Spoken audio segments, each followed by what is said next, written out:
Hello everybody, it's Asher Pilot here. As you can see, I'm on Payday 2, and I'm going to do another video where I go through my masks, my skills, and my guns, and basically how I like to play the game. So, before we get well, as we start, I'll say my favourite character is Hoxton, and this is the real Hoxton, the English one. And this is because there's a little thing about him. It's not just because it's English, but his actor, voice actor, and character all come from Sheffield, which is the city that I live in. So obviously I've got a natural link with him. And I'll admit, I have once or twice. He has talked in the game, and I've taken my headset off thinking someone walked in my room and was saying something to me, because his accent is so familiar to the area that I live in. So yeah, that's started with. It's the 29th of October, I believe it is today. And so Halloween is coming up, so I'll start by looking at the masks that I've created, and you may have just seen the Panda Mask, which is what I'm going to be wearing for the Halloween event, when we do the Halloween heists with my crew. It's a little creepy, a little panda there with pink blood running out of his eyes. I didn't have a black and red pattern. I only had like black and coral red, which is actually just pink. But still, it gets that creepiness across, and then the black leather undercoat. So yeah, it makes a nice creepy little mask. I've got this. I'll just go through quite a few of my favourite masks right now. This is one of my newest infamous masks. It's the Enforcer mask with orange and white colour and then a stripy background. I'm not quite sure why, I just really enjoy it, even though it looks a bit strange, and I like the light effect it gives. A lot of the infamous masks that you get from becoming infamous have nice little things like that. This is easily my current favourite mask. It's very simple. It's the anonymous mask with the infamous titanium, I think it is, material. That just makes it look really nice and kind of creepy, and I'm always wearing this mask currently. I only got it yesterday. That's a Hoxton mask, which I really don't like, but I'm keeping it because it's obviously an infamous mask. Then we've got a Chains mask. This is one that I really enjoy as well, where it's piano black, I believe, with the split two lines pattern, with white and grey as the colour, to give it this nice split personality kind of look. Kind of wish that was a bit darker there, but I never see myself wearing the mask anyway, so it's not that big of a deal.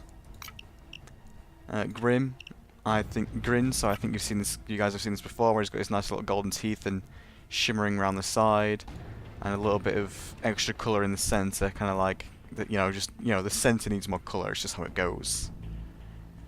I do enjoy having his golden teeth showing. Then there's this mask, which is a black eagle.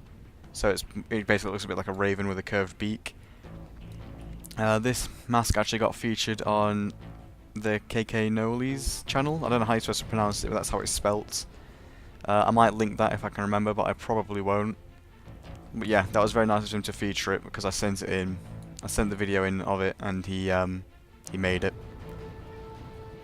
Yep, I do really enjoy that mask. It's good for stealth. Then we have the Panda Mask. We then have my Plague Doctor, which there's not really many ways to customize this, so I just gave it the stripes along here. Blue and white underneath. Just to give it, a bit of a different look from the default look. And these masks I'm not very keen on. I'll show this one just for the sake of it. A bit too shiny for my opinion. I'd rather have a matte black on the sides here. But it kind of looks like the Overkill development team mask. There's like a bomb shape. It's the same mask and same colour scheme, and it still looks pretty sweet. So that's it for the masks. There's Hoxton's the English. Does it say anything about Sheffield? Nah, it doesn't say anything about Sheffield. Oh well. I know you can read what it says somewhere about it on another page, but I won't bother making you sit through that. Doctor bags. I always have my doctor bags. Armour, heavy armour. Well, actually, if it's on Death Wish, I tend to take like this armour. Because with Death Wish, it tends to be. It's easier to. It's better to not get hit by bullets at all, rather than get hit by bullets and keep yourself with armour, if that makes sense. For melee, I tend to use either the toothbrush, because it's just fun. It's a very fun weapon to use. But I get a little crazy while using it, and so it's usually best to use the Walking Dead baseball bat. It's also got a very, if you've got Hoxton installed, it's got a very comical effect, where if you hit them on the head, they fly away. Which is very nice. My secondary weapon is an Uzi, extremely modified out, and I used to hate submachine guns. I always used to run the locomotive, which is this little gun here. But over time, when the Hotline Miami DLC came out and they added this Uzi, I absolutely just fell in love with it. And it can do pretty much anything on Overkill. I've not tested it on Deathwish just yet. I still seem to stick with shotguns on Deathwish, because they seem to need them. It just needs to be raw power with that. And primary, not very original, but the R93 with a wooden body and the magnified scope and the side rail, so you can get those close shots. I do like this sniper. It's nice, reliable. It one-shot shields on Overkill, but not Deathwish. I usually will take the 50 cal for Deathwish. And I guess it helps with bulldozers and whatnot. Yeah, some very nice guns. Also for Deathwish, I also take this gun here. I forgot the name of it, but I'll show you anyway. It's pretty much kitted out, designed for... Let's have a look. Damage is at 42. I could actually lower that by 2 and possibly increase some of these other skills here, but it's designed to have a high stability, so it doesn't recoil up much, so you can get right up in a bulldozer's face and just fire into his face. At close range, the accuracy doesn't matter. Highish damage, and it's got a high rate of fire and a lot of ammo, so it's perfect for it. And also with the pretty large magazine here, 60 magazine, you'd never have to reload. Well, you do obviously, but you hardly have to reload, and it just works fine. And then it's kind of weird because my best gun for loud, to be going loud, is also the best for being quiet. And I call this one the Silent Beast. Well, this is the same gun, just modified differently. So if you can tell just how different they actually look.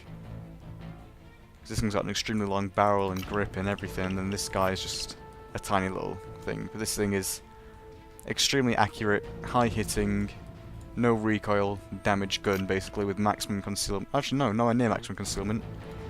But you can wear that, and with ghost perks you can get down to 3 stability. Akimbo, don't use that. I think in my old videos I showed you I always used the Moscone even for stealth because it was really good to conceal. You could cut the barrel and stock off, but I don't use it anymore. I've not used it in months, but I still like to have it just as a memory type of thing. And it looks good, doesn't it? I mean, as an English person, I have to own a gun that looks even just like this because, you know, we probably even have one downstairs somewhere. And that's probably about it. Not much else I use down here. FAMAS, the Clarion, sorry, I do use occasionally. It's a nice gun.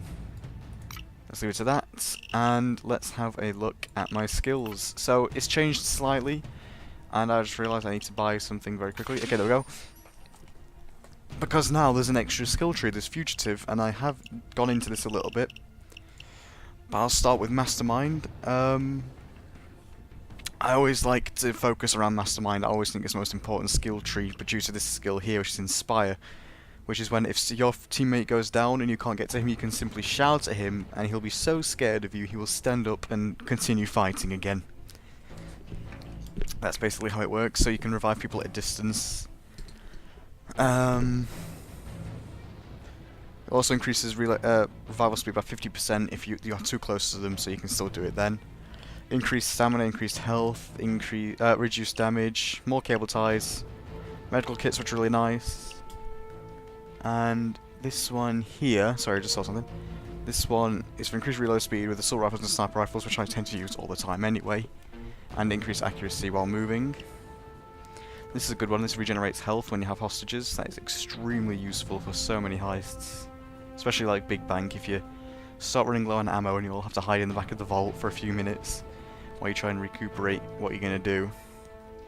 And you can slowly recover health if you dragged a hostage back with you. Enforcer, I'm mainly in this for 3 perks. That's increased carrying bags and throwing bags stuff. Prime weapon while in bleed out, and reduced flashbangs, that's so useful. And the reduced camera shake when getting shot, because if you're using a sniper, you're trying to aim really far away and you get a shot and your camera goes up, it's frustrating because then you miss the shot and you got to, you know, got to wait, fiddle around with the sniper rifle, and it's a pain. It's horrible. Nothing in Technician. I was going to go into Technician, but I've gone back into Enforcer again because I wouldn't have enough points to get the shaped charges at my current level and what I wanted to do with it. Ghost, increased speed, increased bagging stuff, that's all I need for Ghost. And then Fugitive, which is the new skill tree, Mr. Sheffield right there. I went for increased steadiness, higher chance to dodge bullets while crouching, which is useful for Death Wishes again, because in Death Wish you tend to always be crouching behind a doorway, and the dodge chance is what keeps you alive, so that's very nice. And I believe this is 10% movement speed. Yeah, I like to run fast. Now we're in the Perk Decks. I did a very bad heist. There we go. I went for the Armourer Perk Deck. Mainly due to the fact that it gives you extra armor, and that's all I really care about. I don't really want to go akimbo, it's too inaccurate. Other perk trees make people target you more, make you target you less, and I just don't think any of them are really... I don't think the perk decks are really that good in general. But this one I feel like is just suited to me because it has more armor, which is what I tend to like. And that's it, basically. Level 384, you could say. Not got that much money currently, but, you know. So yeah, that's it. Not the most entertaining video, but I've not loaded anything in ages once again. I feel like I say that every single video. But, yeah, it's college and stuff, you know, is not much time. And it's currently the holidays, but I'm at a place where the download speed is absolutely terrible. And so if this video gets any longer, it will at least take me 5 years to upload. So, thanks for watching, guys. If you made it this far, please like, favorite, subscribe, all that good stuff, and we will see you guys next time. Goodbye.